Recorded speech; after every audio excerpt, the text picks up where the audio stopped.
Mér langar að byrja á því að spyrja ykkur einnar spurningar og hún svohljóðandi. Hvað líkt með öryggi, bjór og smokkum? Og það eru velun í boði. Ykkur ágiskennir? Eitthvað sem dettur eitthvað í hug? Hvað segirðu? Mjög góð ágiskun. Ekki alveg rétt svar, þetta frábær svar samt sem áður. Mér langar bara að gefa þér velun, sko. En já, það búið að kynna mig, frábær kynning, takk. En ég ætla að segja aðeins frá Syndis, fyrir ykkur sem vitið ekki, að við erum íslenskt þekkingarfyrirtæki sem sérhæfir sig í upplýsingaöryggi frá árásarssjónarmiðum og það sem það þýðir rauninni að við erum hakkarar og við brjótumst inn í tölvukerfi. En við erum ekki meinfýsnir. Við erum að gera þetta til þess að hjálpa fyrirtækjum að reyna að meta stöðun á öryggi kerfanna þeirra og reyna að finna veikleika. En nóg það. Mér langar að byrja á því að sýna ykkur stutt vídeó sem ykkar hafa kannski séð áður. Og þetta í rauninni pínulítið frétt sem að bandarískur miðill gerði haustið 2013. Þau komu hingað til landsins og vildu fjalla öryggi og út frá persónulegum sjónarmiðum. Þá Ísland rosalega heitt í alþjóðaumræðunni, Wikileaks og Privacy og þess háttar. Og þau komu hingað, við fengum sólarhring til þess að undirbúa og Teddy og Ýmir sem að vinna með mér, þeir voru alveg sveittir að reyna að finna út hvernig við getum tæklað þetta verkefni og verkefni var það að sýna fram á eða kanna hversu auðvelt það að brjótast inn í tölvu einstaklings sem þú veist ekkert um. Og allt í allt tók ferlið í kringum 3 tíma frá því að setja upp myndavélarnar og aðeins að spjalla og sjá til þess að allt væri í orðin. Og það var tökutími bæði hérna á Íslandi á skrifstofun okkar sem þá var í HR og heima hjá þessum aðila í Bandaríkjunum og það var einn af fréttamönnunum á þessum fréttamiðli. Og samtímis var þetta tekið upp og klippt svo niður í 2,5 mínútur.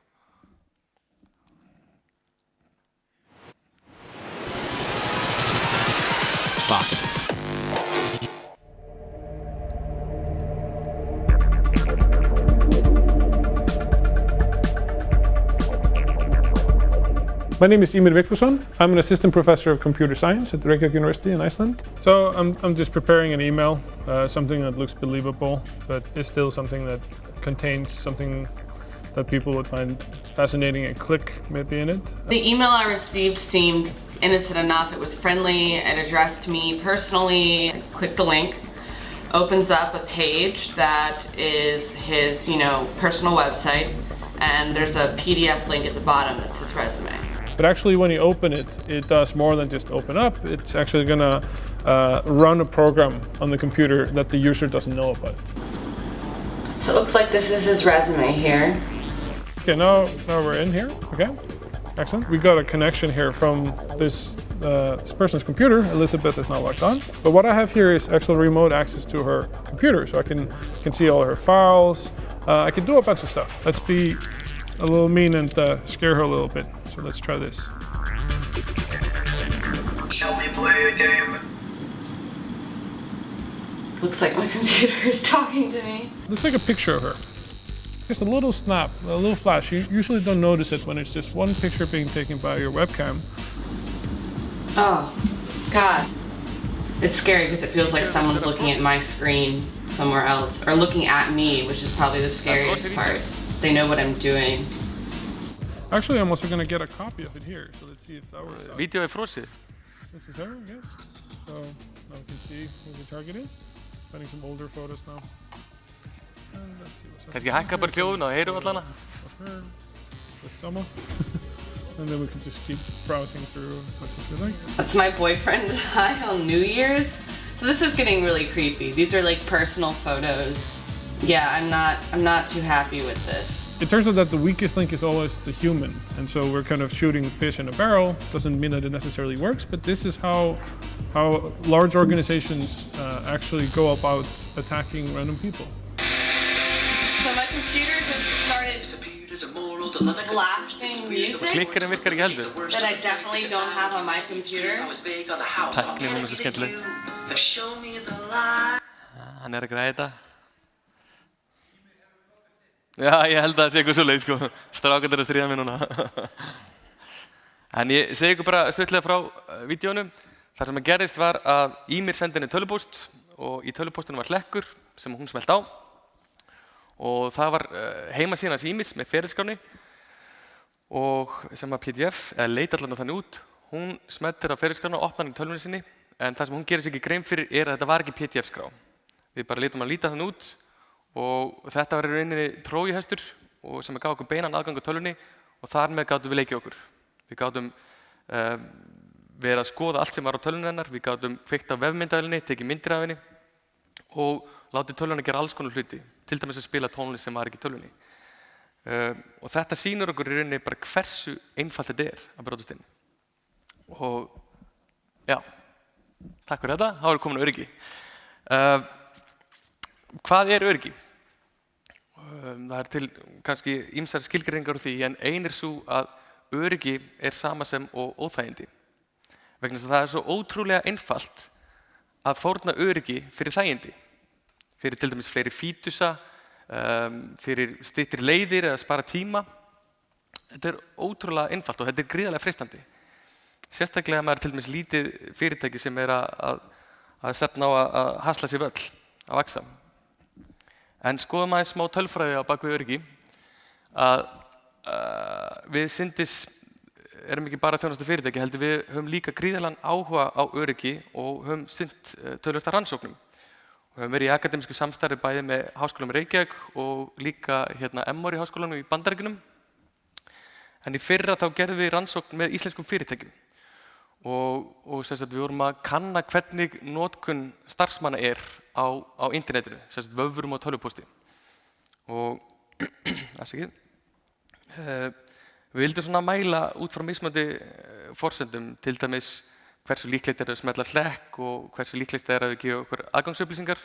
Og eina niðurstöðunum er mjög áhugaverð af því að við komumst að því að 61% af öllum tölvum starfsmanna eru með þekkta alvarlega öryggisveikleika. Það sem það þýðir fyrir okkur er, þetta er bara bein leið inn. Það er ekkert mál fyrir okkur að brjótast inn. Kaspersky, eitt af svona stærstu tölvuöryggisfyrirtækjum í heimi, þeir gáfu út niðurstöður sín á rannsóknum daginn sem sýndi fram það að 95% allra árangursríkra tölvuárasa er í gegnum vafra eða tölvupóst. Og okkur þótti þetta mjög áhugavert. Þetta eru sláandi háar prósentur og vildum svona kanna hvernig eru fyrirtækin að hugsa um öryggismálin. Hversu mikið af fjármunum útdeilda fer í öryggismál. Og við gerðum svona óformlega könnun með nokkrum okkur viðskiptavinum í fyrra og svarið var það að það er svona 1–4% af útfjármagninu sett í öryggismál. Og þetta þótti okkur bara heldur lítið, í hreinskilni sagt. En núna langar mig að því að það er gaman að gera svona kannanir. Mér langar að gera eina könnun í salnum. Það eina sem þið þurfið að gera er að rétta upp hönd. Og ég er með smá hjálp fyrir ykkur. Hann Jóta ætlar að koma hérna og veit ykkur hjálp á hönd, gefa ykkur kraft. Þið þurfið ekkert að vera feimin. Ég ætla að biðja ykkur öll að rétta upp hönd sem að vinna hjá fyrirtæki og finnst upplýsingaöryggi skipta eitthvað máli. Yes! Þetta er frábært.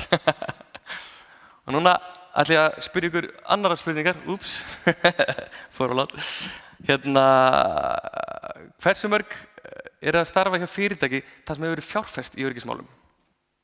Rétt hönd. Ok, það eru aðeins færri núna.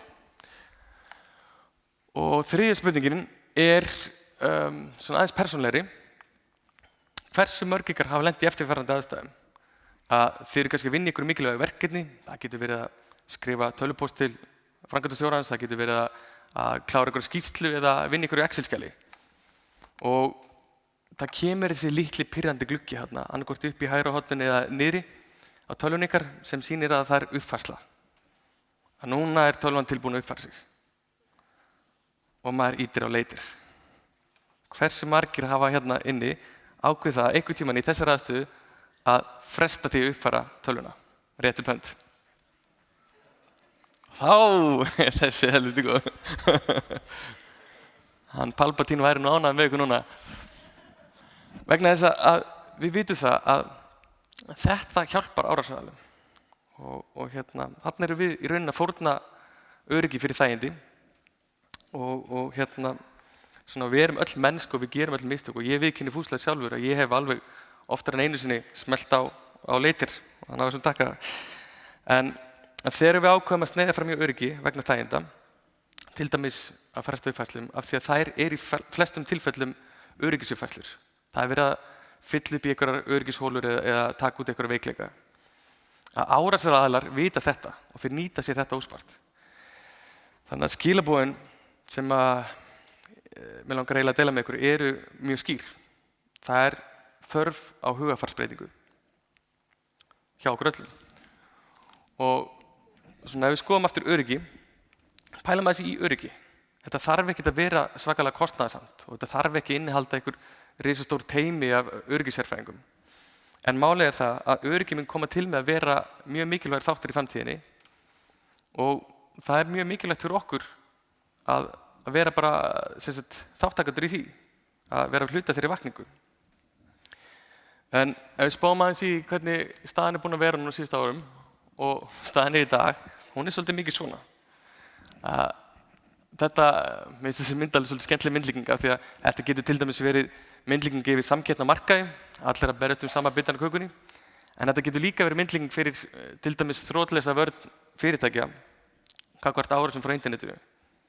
En þetta getur líka verið myndlíking fyrir baráttu útvidelda við aðrar rekstrareiningar í fyrirtækjum til þess að fá auka budget í það að fjárfesta í öryggi. Vegna þess að við vitum það að öryggismálin, þau eru náttúrulega hugsað til þess að tryggja gull fyrirtækjana, upplýsingarnar, gögnin og oft á tímum viðskiptavinni líka. Gartner, sem er svona eitt helsta greiningafyrirtæki í heiminum í dag, að það var að vinna skýrslu með áherslu á upplýsingaöryggi og þann geira. Þú gáfu út niðurstöðu núna í haust og voru með einhverjar ráðstefnur víðs vegar heiminn og þeir voru að kanna hversu mikið fjármagn fyrirtækja var ráðstafað í öryggismál og að sjálfsög voru að kanna margt annað en þetta er fókusinn sem ég vil beina athyglinni að. Árið 2011 þá var það sirka 10% af fjármagni útvidelda sem var fjárfest í öryggi. Þetta á náttúrulega við erlend fyrirtæki. Og ef við setjum Ísland í samhengi þá erum við 1–4% og þá eru bara töluvert langt á eftir. Og ef við skoðum svo aðeins í framtíðina til 2020 og þetta er frá Gartner líka og greiningi þeirra á því að fá upplýsingar frá stjórnum fyrirtækja, tæknistjórum og öryggisstjórum að hvað fyrirtækin er stefna á að eyða í öryggismál. Það er 30% af UT-fjármagninu. Og þetta er náttúrulega gríðarlega há prósenta, 30%. Og sýnir okkur það að við á Íslandi þurfum aðeins að spýta í lófana og taka okkur á ef við ætlum að ná að vera með tærnar þar sem þau eru með hælana. En þetta náttúrulega er ekki bara í að setja upp varnirna, þetta getur líka verið til þess að takmarka rekstraráhættu, þetta getur líka verið að uppfylla einhverja staðla. Þannig að þetta er öryggismál út frá heildarsjónarmiðum og starfsfólk líka. En þarna ég sé bara gríðarleg viðskiptatækifæri í þessu, 30%. Og ef við í Ísland stefnum kannski 10–15%, þá náum við að fara ansi langt. Þarna eru til dæmis tækifæri til þess að innleiða upplýsingaöryggi betur inn í ferla, sérstaklega þróunarferla hjá hugbúnaðarframleiðendum. Líka tækifæri til þess að takmarka áhættu í rekstri, til þess að skapa sérstöðu á markaði og til virðisaukningar fyrir fyrirtækin. Það er að fá mér smá vatn, ég er orðinn svo þurr. En mér langar að deila með ykkur 3 stuttum sögum sem að svona pínu kom inn á þessi mál sem er að segja hvernig þetta geta verið tækifæri fyrir ykkur. Að mér langar að byrja á að segja sögu frá honum Ími sem var í vídeónu áðan, á honum og Halla vin hans. Þetta er saga sem gerist rétt fyrir aldamótin. Og þarna eru þeir 15 ára unglingar og eru miklir áhugamenn tölvumál og hakkarar og svona, já, áhugasamir nördar. Og þeir eru í rauninni bara svolítið líkir þessum tveim, ekki alveg slónir. En þeir semst voru að hakka sig inn í server hjá íslensku fyrirtæki sem hét Íslandía og þið þekki það eflaust mörginn inni og kannski voru ykkur að vinna þar.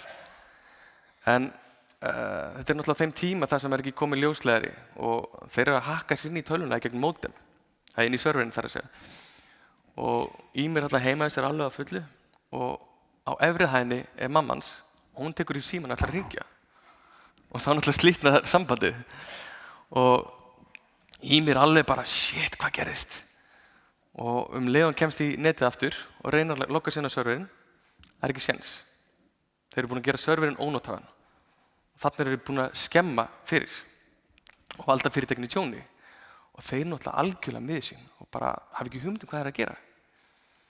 Og í öngu sínu þá eyða þeir öllu kvöldin í að spá í hvað getum við gert, hvað að rétta í stöðunni og hvernig getum við lagað þetta. Vegna þess að þeir vildu sjálfsög ekki valda neinum tjóni. Þannig að þeir ákveða það bara daginn eftir, þá fara þeir til fyrirtækisins og segja frá stöðunni. Og jú, daginn eftir, þá gera það, mæta á staðinn, algjörlega skömmustulegir og með hnút í maganum. Tala við eina manneskju og skýra frá máli sínu. Hún alltaf hringi beint í kerfistjórann og það er tölulega bið eftir kerfistjóranum. Þeir svitna hann í stólnum alveg bara, hvað gerist? Og af því að sko, kerfistjórinn, hann alltaf gæti brugðist við og verið reiður og slegið hendurnar þeirra og skamma á. Hann gæti líka verið brjálaður og hótaði að sækja það til saka. Og ef hann myndi gera það, þá hugsanlega væri hann búinn að koma 2 óhörðnum ungum drengjum á erfiða braut í lífinu. En það sem gerðist var það að þessi kerfistjóri, hann var áhuga hakkari og honum fannst þetta frábært. Þannig að hann vildi endilega fá að kynna strákunum, spjalla aðeins við og fræði sig aðeins málið. Og í kjölfari þá gaf hann strákunum tækifæri að sýna hvernig getur lagað serverinn. Og það sem mér finnst áhugavert þetta er viðhorf kerfistjórans. Að í staðinn fyrir að líta á þetta sem böl og pínu, bara leiðindi, að þá ákvað hann bara, hey, vá, þetta er frábært tækifæri. Þarna get ég lært, þarna get ég breytt ferlunum mín maður til þess að þetta verða þessu öruggara og hugsanlega eitthvað meira. Það sem gerðist svo í kjölfari var það að kerfistjórinn hringir svo í strákana nokkrum dögum seinna og býður þeim vinnu. Og strákarnir þáðu vinnuna með þökkum og unnið þarna fyrir þá í nokkur ár í hlutastarfi. Þannig að í rauninni boðskapurinn með þessari sögu er viðhorf kerfistjórans og þetta eins og segja, þetta er rétt fyrir aldamót. Hann náði þarna með þessu að takmarka áhættan í rekstri með viðhorfinu og þiggjaráðgjöf. Hann náði líka að innleiða öryggi inn í ferla fyrirtækisins með því að ráða strákan inn.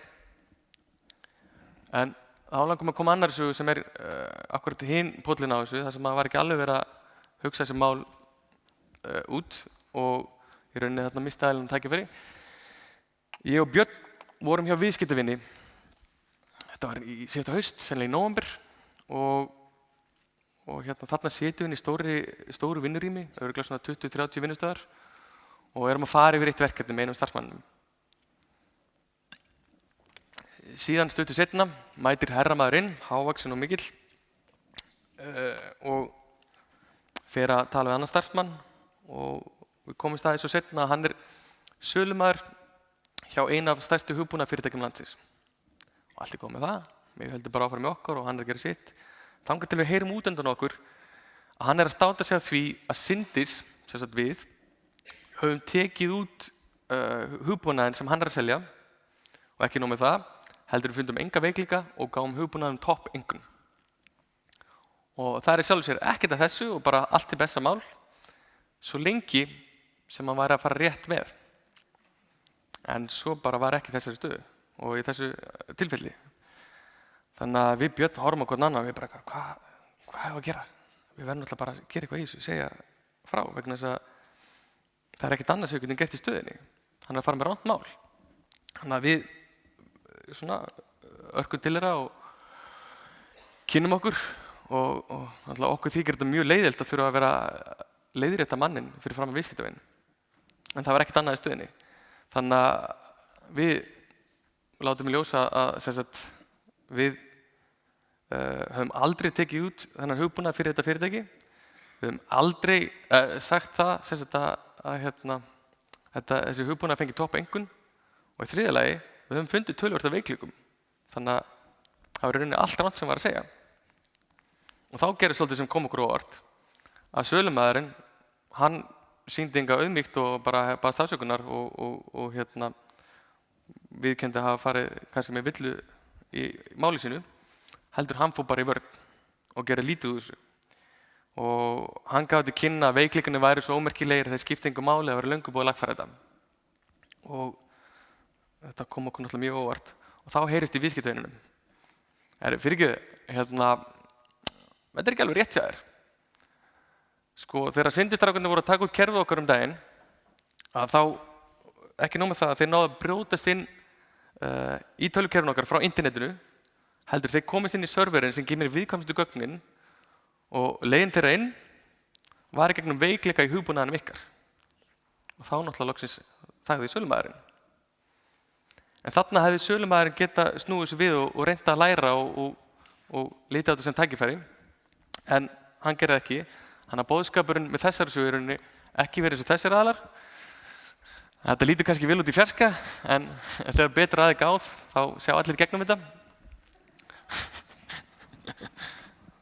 og þetta er nefnilega, sko þarna í þessu tilfelli er mikil þörf á hugarfarsbreytingu hjá þessum aðila. Og að því að málið er það að þetta er stór hættulegt. Bæði sko eru þeir að nota vörumerki okkar til þess að reyna að selja vöruna sína og láta sér líta vel út, en þarna getur valdið okkar ímynd og merki alveg stór tjóni. Vegna þess að þarna eru þeir búin að auglýsa út alla bæ að við höfum verið að taka út þeirra hugbúnað sem er ekki rétt. Og þarna, já, þetta er bara alls ekki góð leið til þess að reyna að drefa vöru sinni út. Þetta er í rauninni bara snjóbolti niður fjallið sem að allir vita hvernig getur endað. Næsta saga, áður en fyrir næstu sögu, ætla ég að gefa ykkur 3 punkta það hvernig, hvað er gott að hafa í huga ef við erum að kaupa hugbúnað eða þjónustu. Að gangi úr skuggum það að einhver óháður aðili hafi tekið út vöruna sem er að kaupa út frá öryggissjónarmiðum. Gangi úr skuggum það að núverandi útgáfa sem er verið að selja ykkur, að hún hafi verið tekin út. Og gangi skuggum það að þjónustuaðilinn sjálfur hafi verið tekin út. Og ástæðan fyrir þessu eru þær að til dæmis þegar maður er í hugbúnaðarþróun, að þá er svo auðvelt að vera samdun á kóðanum. Þið þekkið það náttúrulega þegar þið eru að vinna í einhverjum verkefnum að maður er komin svolítið inn í það og glöggt er gert saugað. Og ástæðan fyrir sig óháðan aðila er það að ef aðilinn hefur eitthvað hagsmuni að gæta gagnvart fyrirtækinu sem er að selja ykkur vöruna, þá er rosalega erfitt að treysta því. Og ástæðan fyrir sig með núverandi útgáfu er svo að við vitum það líka þegar við erum að þróa nýjar og nýjar útgáfur, að þó sem sé búið að taka út eldri útgáfu út frá öryggissjónarmiðum, þá geta nýjir veikleikar komið inn í kóðan. Það getur verið mistök, það getur líka verið nýjir veikleikar. Þannig að mjög mikilvægt að skoða það líka. Og svo náttúrulega úttektin á þjónusturaðilum, það segir sig eiginlega bara sjálft. En núna að lokasögunni, að þetta er saga á honum Úlfari Erlingssyni og teyminu hans. Þegar hann var í doktorsnámi í öryggi í Cornell háskólanum í Bandaríkjunum, þá tók hann eftir því að Internet Explorer vafrinn var ekkert sérstaklega öruggur. Og hann tók eftir því að ef ykkur hakkar vafrann, þá nær hann í raun stjórn á tölvunni. Þannig að hann og nokkru vinir hans, mér minnir þetta hafi verið hópur Íslendingum, að þau ákveða búa til nýja lausn sem heitir Greenborder og snerist við það að Explorerinn var settur í svokallað sandbox, eða sandkassa. Þannig að það er rauninni öruggt svæði sem takmarkar aðgang á tölvunni. Og ef einhver er að nota vafrann og einhver er að haka sig inn, þá rauninni kemst hann bara inn í þennan sandkassa og nær ekkert að komast inn í tölvuna. En þetta var náttúrulega mjög sniðug og góð lausn. Þeir settu svona grænan borða í kring, þannig að þetta lukkaði svolítið skemmtilega hjá þeim til að sýna öryggi. En þetta ekki sagan öll sögð að sem sagt Google, þau komist að snóður þetta, frétta af þessu og ákveða að skoða lausnina, skoða hugmyndina og skoða teymið. Og þeim leist svo rosalega vel á að þau ákveða að ráða teymið til þess að sjá öryggismódulinn fyrir Google Chrome. Og þetta alveg bara ótrúlega skemmtileg saga vegna þess að þarna sá Google viðskiptalegu tækifærin í þessu. Þau sáu tækifæri til þess að aðgreina sig markaðslega, þar að segja með að fókusa á öryggi. Þau sáu tækifæri til þess að innleiða öryggi ferla, þar að segja strax á þróunarstiginu á vörunni, að hafa öryggi sem eitt af aðalatriðunum og þau sáu tækifæri til þess að auka virði. Og eins og við viti í dag, það enginn að nota Internet Explorer í dag, allan ætti enginn að gera það. Og Google Chrome með stærstu markaðshlutdeildina. Þetta bara frábær saga hvernig þau voru að nýta öryggi sem viðskiptatækifæri. Já, þannig að komið af svona bara samantekt. Þetta að vera búið hjá mér. 2 mínútur, wow, ok. Kom ljós að öllum þykir öryggi hérna mikilvægt, allan með hendurnar sér rétt upp, en við fórnum líka oft öryggi fyrir þægindi, sem ekki alveg nóg gott. Við þurfum að taka okkur betur á í því hversu mikið við erum að fjárfesta í öryggi, af því að það skiptir svo miklu máli í dag. Sérstaklega ætlum að ná að vera eitthvað með þetta þar sem highlighter eru í erlendis. Við fjöllum takmarkun áhættu í rekstri og það til dæmis kom fram í sögunni með Ími og Halla og Íslandía og innleiðingu öryggis í ferla. Það kom fram í sögunni með Íslandía og Google Chrome. Fjöllum markaðsleg tækifæri, hvernig Google Chrome nýtti sér öryggi sem sérstöðu í sínum vafra og skapaði þannig auki virði fyrir viðskiptavini. En til þess að koma að svona kannski 2-3 öðrum dæmum fyrir, til dæmis eins og fingrafaraskannin í iPhone símum. Mér finnst þetta algjör snilld, þetta auki öryggi, en aukin þægindi í leiðinni. Bitcoin til dæmis og auðkennislyklarnir og skilríki síma. Þetta búið að auka öryggin en búið til meiri þægindi fyrir okkur sem notendur. Og svo það smokkar. Halla gefur hún.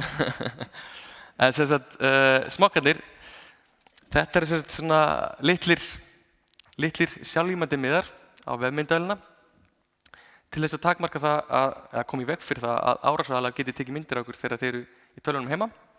Og eins og sáuð í vídeóinu áðan, þá var hann bara að taka myndir af henni, sem náttúrulega frekar óþægilegt. Og við í Syndis, við ákveðum bara að því við vinnum fyrst og fremst fyrir fyrirtæki, en okkur langar líka að vera að hjálpa bara almenningi og fólkinu. Þannig að við erum með fullt af svona litlum smokkum, sem litli límmiðar sem við getum sett á myndavélina og þið getið kíkt í básinn okkar og fengið fyrir ykkur og fjölskylduna og starfsfólkið ykkar.